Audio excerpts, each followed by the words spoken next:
husband. I want you back. It'll be just like it was. It's the information age, sweetheart. You leave a trail everywhere.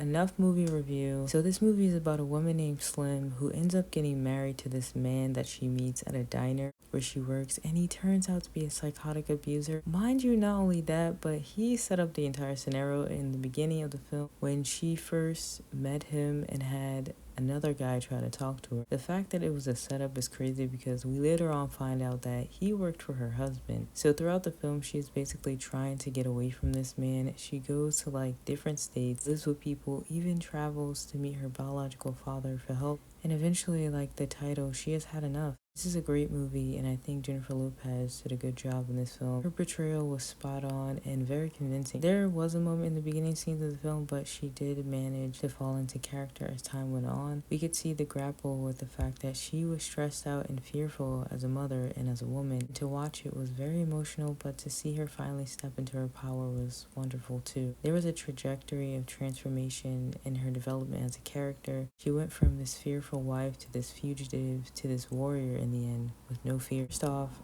her husband, his face alone though gave me red flags because you can see dead in his eyes that he is an endangered killer, a menace, a psycho. Not to mention, he is a coward. He would threaten her friends, stalk her, and even make her feel like she had no way out. Not only that, he had connections in the police department and FBI, which made everyone involved an accomplice. Therefore, they should have been charged too. People who help someone like this or are friends with someone like this and say and do nothing are just as bad as the perpetrator. It is a shame because this, I think, connects to a true story of a woman. But not only that, I know this happens countless times to many women who are abused or are in fear of their lives by men but have no way of escaping or are threatened to do so. And having men like this in power is dangerous and downright scary for the world and those who live in it. But in the end, you're rooting for Slim, and we see how admirable it is for her to finally decide to take a stand and do something. Otherwise, she would have been running for her entire life. It was nice to see her escape too, because not everyone does, and like the policeman said in the film to her,